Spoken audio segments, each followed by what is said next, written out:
I was never really close to my father, not in the way daughters are supposed to be. But I never imagined he would just erase me from his life. Growing up, my dad, Brian, approached fatherhood as if it were a chore, something he had to do rather than something he cherished. He made sure the bills were paid and there was food on the table, but love, affection, and warmth? Those were things I only read about in novels. When my parents got divorced, I was 13. My mom and I stood in the doorway, watching him pack his things as though he were checking out of a hotel, not leaving his family behind. "You can visit any time," he said, casual, like it was some suggestion, not a promise. But visits never came. The calls became rarer, and the excuses piled up. Work's busy, maybe next weekend. I learned to stop expecting him to show up.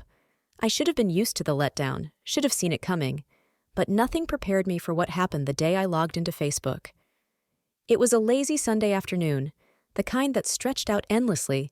I'd just finished cleaning my small apartment, something I was especially proud of since I'd managed to do it all on my own. Without a bit of help from him, I sank into my couch, scrolling mindlessly through my phone, liking photos from people I barely knew. Then I saw it. A photo. A wedding photo. His wedding photo. There he was, Brian, standing beside a woman I didn't recognize, smiling like he'd just won a lottery. The woman was dressed in a champagne-colored gown, the kind that screamed expensive, holding on to him as if they'd been together forever. And right beside them were 2 teenagers. The caption read, "My new family, feeling blessed." My breath caught in my throat. My new family. I blinked, thinking maybe I had read it wrong, but no. There it was, plain as day. A celebration, a wedding, a life-changing event I hadn't even known about. I clicked on the album, my stomach dropping as I scrolled through dozens of pictures. The ceremony, the reception, the cake, the speeches, the dancing. Everyone was smiling. Everyone but me. Because I wasn't there. I hadn't even been invited. My stomach twisted. My hands clenched around my phone, my knuckles turning white.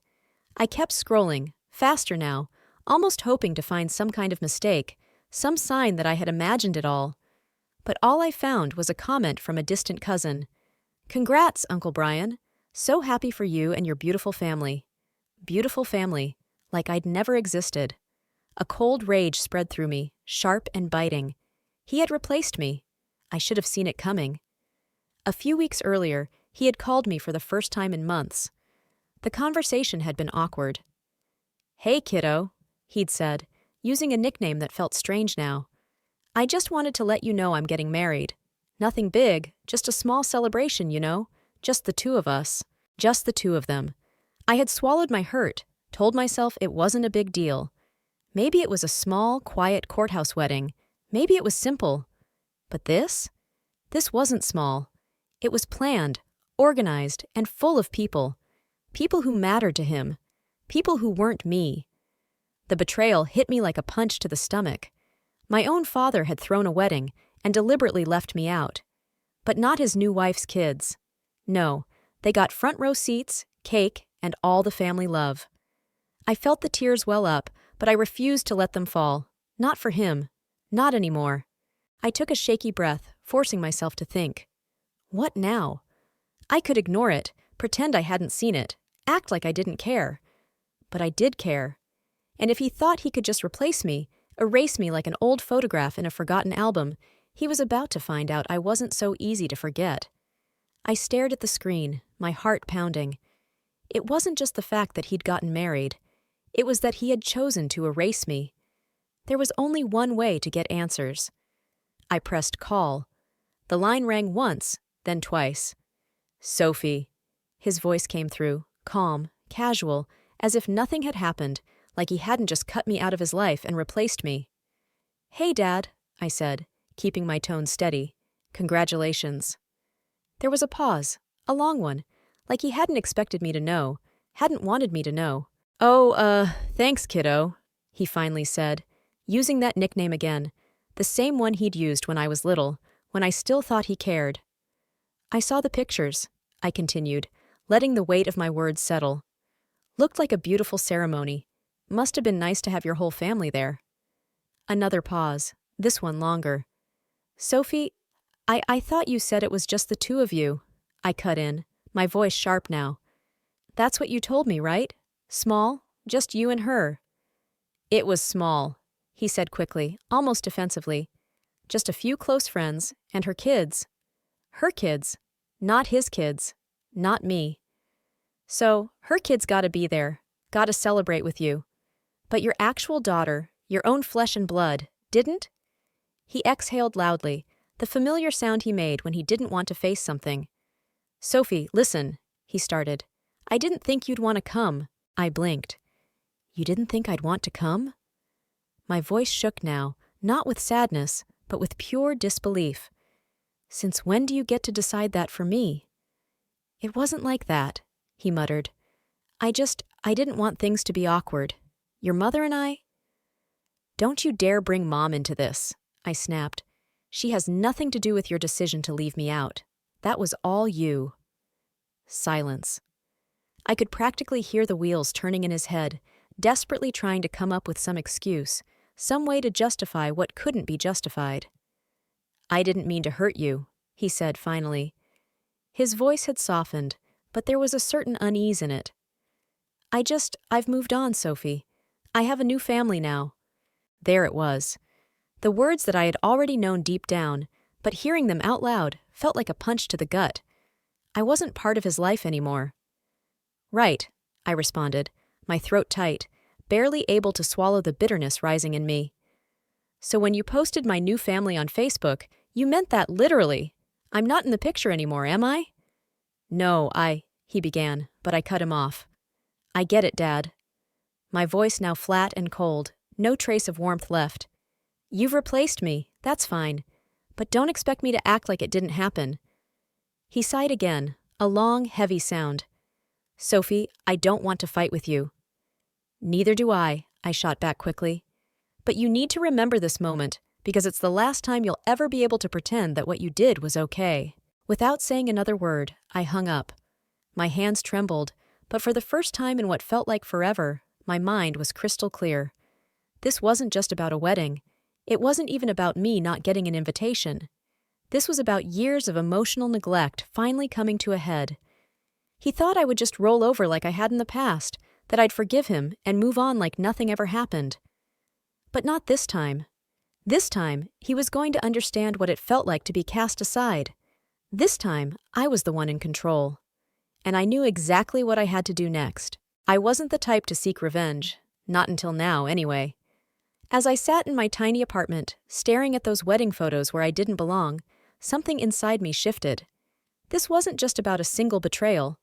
This was about the years of being treated like an afterthought, like I was nothing more than a forgotten chapter in his life.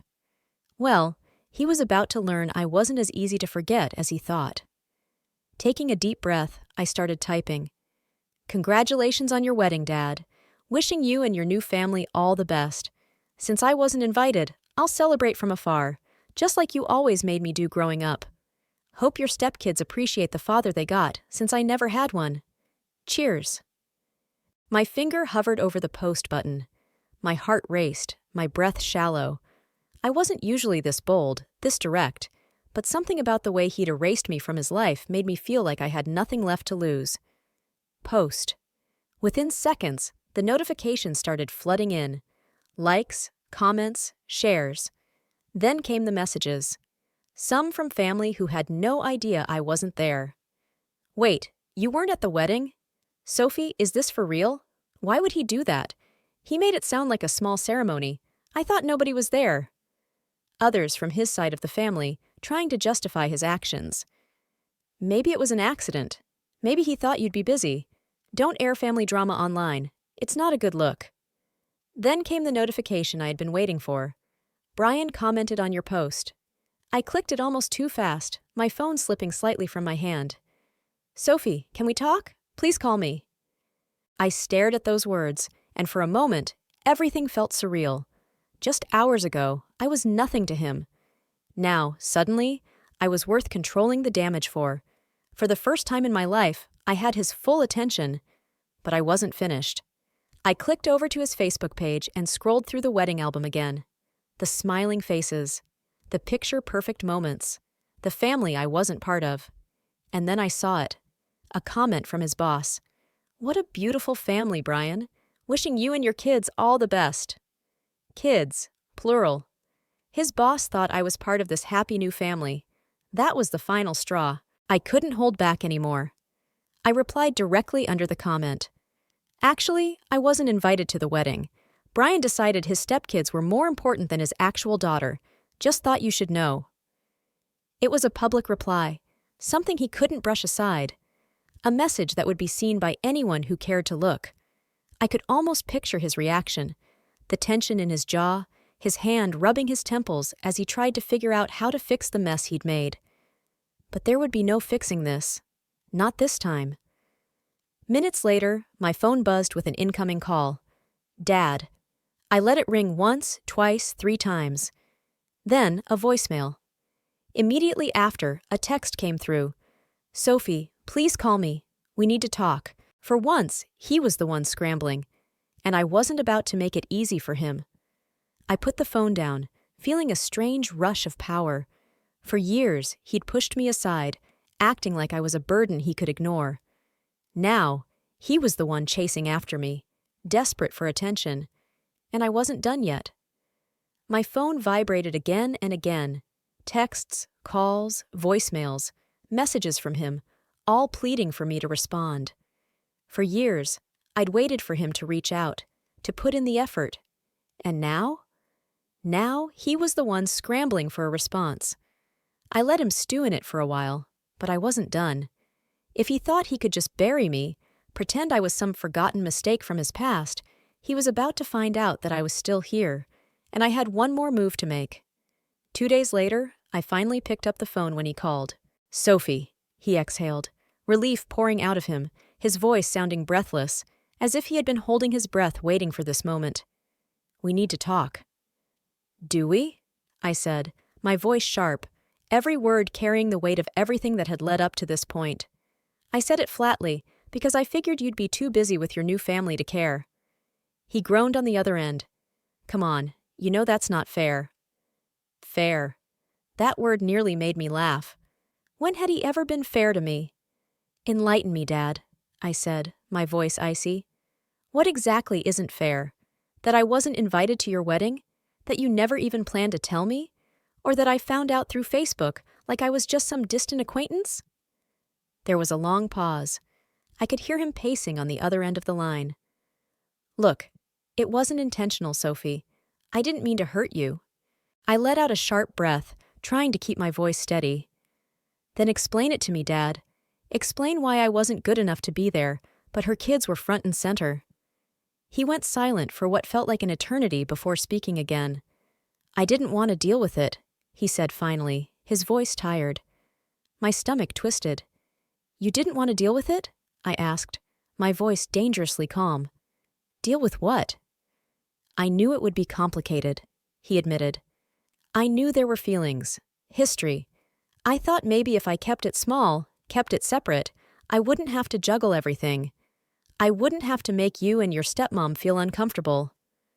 The word uncomfortable hit me like a slap. I could feel my anger rising. "So let me get this straight," I said, my voice shaking with rage. "You didn't invite me because you didn't want things to be awkward for her?" "It wasn't just about her, Sophie." "Then who was it about?" I cut in, the words biting. "Because it sure as hell wasn't about me." Silence. That was the moment I realized he hadn't simply forgotten me. He had deliberately chosen to leave me out.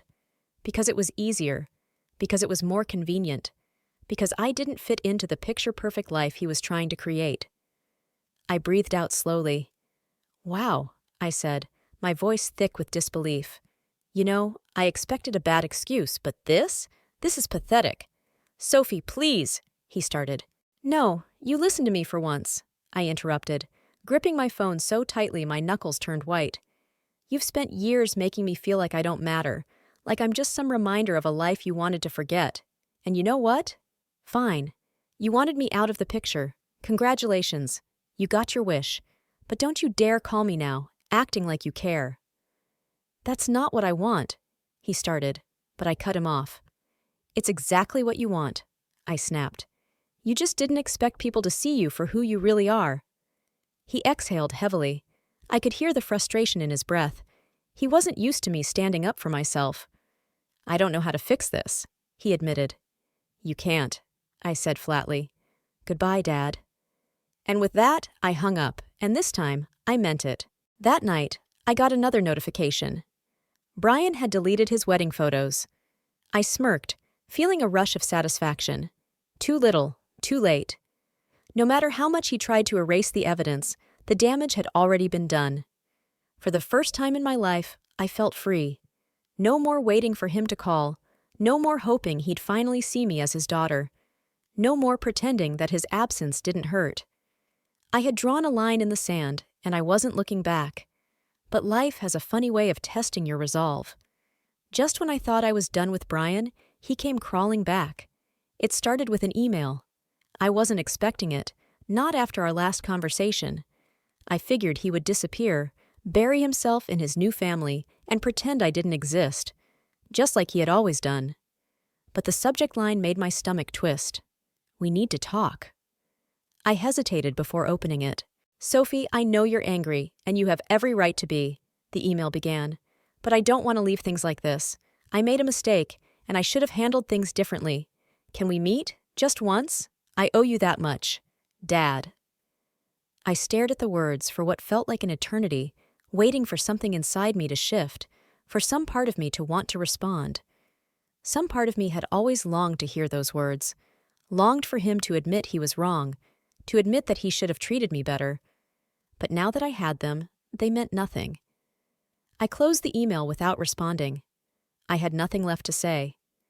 The second time he reached out, it was through my mother. I was in the middle of folding laundry when my phone rang. I smiled when I saw her name. Hey, Mom. Sophie, honey, I need to talk to you about something, she said, her voice hesitant. I immediately picked up on the hesitation. What's wrong? She sighed. Your father called me. I froze. And? He wants to see you. I closed my eyes, gripping the fabric in my hands. Mom, no. Sophie, just listen. No, I repeated, firmer this time. You don't get it. He didn't just forget to invite me to his wedding. He chose to leave me out. He's been choosing to leave me out for years. She was quiet for a moment. I know, sweetheart, and I don't blame you for how you feel. I waited for the but. But I think he's scared, she said softly. I let out a bitter laugh. Scared of what? Losing me? He already did. Sophie, people don't always realize what they have until it's too late. Maybe he's finally starting to understand that, she added. I could hear the hope in her voice, the same hope I'd once carried. But I wasn't that little girl anymore, sitting by the window, waiting for my father to show up. Mom, I love you, but this isn't your battle. He made his choice, and now he has to live with it. She sighed. I understand, sweetheart. I don't want you to have regrets. I won't, I said, and this time, I meant it. A week passed. Then 2. I thought I was done with him. And then he showed up at my door. I had just gotten home from work, exhausted from a long day. When I heard the knock, firm, unmistakable, my stomach flipped. I glanced through the peephole. It was Brian. I hesitated. I could easily ignore him, pretend I wasn't home, but something inside me, whether it was curiosity or a lingering spark of anger, pushed me to unlock the door. I swung it open, keeping my expression as cold as I could manage. What do you want? I asked, my voice neutral. He looked older than I remembered, worn out, as if life had finally caught up with him. The man who used to stand tall now seemed smaller, almost fragile, like he had been carrying the weight of too many years of regret. Sophie, he said, forcing a small, uncertain smile. Can I come in? I stood there for a long time, weighing my options. Then, without a word, I shook my head. No. Brian remained standing in the doorway, looking smaller than I had ever seen him. The same man who once felt so distant and untouchable now looked like someone who had run out of excuses, someone who no longer had a place to hide. Sophie, please, he said, his voice pleading.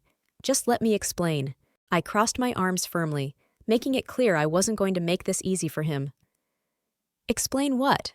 I asked, my tone flat. "That you didn't want me at your wedding? That you built an entirely new family and left me out of it? That I only mattered when I made you look bad?" He exhaled sharply, rubbing his hand over his face, clearly uncomfortable with my new stance. "I deserve that," he said quietly. "I know I do." I raised an eyebrow, intrigued by the admission. "That's a first. Then why are you here?" His shoulders dropped, like the weight of the moment finally hit him. "Because I lost you," he said simply. Something about his voice sounded more real this time. He continued, shaking his head as if trying to make sense of it all. "I don't know when it happened. Maybe it was after the divorce, maybe before that, but somewhere along the way, I convinced myself that you'd be fine without me, that you didn't need me, and I let that belief turn into an excuse." His words should have mattered years ago, when I was still hoping for them, but now I wasn't sure they had any power anymore. "And the wedding?" I asked, my voice tight. "Was that just another excuse?" He swallowed hard, his face pinched with regret. "No, that was a mistake, a big one. I should have wanted you there, Sophie. I should have fought for you. But I didn't. And now I know I can't undo it. But I needed you to know that I regret it." I let his words hang in the air, but regret. That was all it was. Not love. Not a real desire to fix things. Just regret. And regret wasn't enough. "So what now?" I asked, keeping my gaze locked on his. "You say your piece, and then what? You expect me to forgive you? Pretend like none of this ever happened?" "No," he said quickly, almost too quickly. "I know I don't deserve that, but—" He hesitated, searching for words, his voice faltering. "I just don't want the last thing between us to be anger." I stared at him, cold and unmoving. For the first time, I didn't feel anger. I felt nothing at all, because I had already grieved the loss of my father. That was something he hadn't realized yet. We were done. He was only now realizing what I had known for years. "I'm not angry," I said, my voice calm. "Not anymore." Relief flickered across his face, like he thought this would be the turning point. But I wasn't finished. "But I'm also not interested in fixing this," I added firmly. The relief drained from his face, replaced by a look of disbelief. "Sophie, come on." "No," I cut him off, shaking my head. "You don't get to walk away for years, and then decide you want back in when it's convenient for you. That's not how family works. That's not how love works." His lips pressed into a thin line, and for once I could see the cracks in his defense. What could he say? He had no ground to stand on anymore. "I hope you're happy with your new family," I said, stepping back into my apartment, "but I won't be a part of it." He opened his mouth, maybe to say something, maybe to beg. But before he could, I shut the door in his face, and just like that, I let him go. That was the last time I saw my father. At first, he kept trying. Emails, calls, voicemails, but I didn't answer. He had already taught me how to live without him, and I was finally ready to move forward without him, without his regret, without waiting for a love that would never come, because I had spent my whole life chasing a father who never once chased me back. I was done running.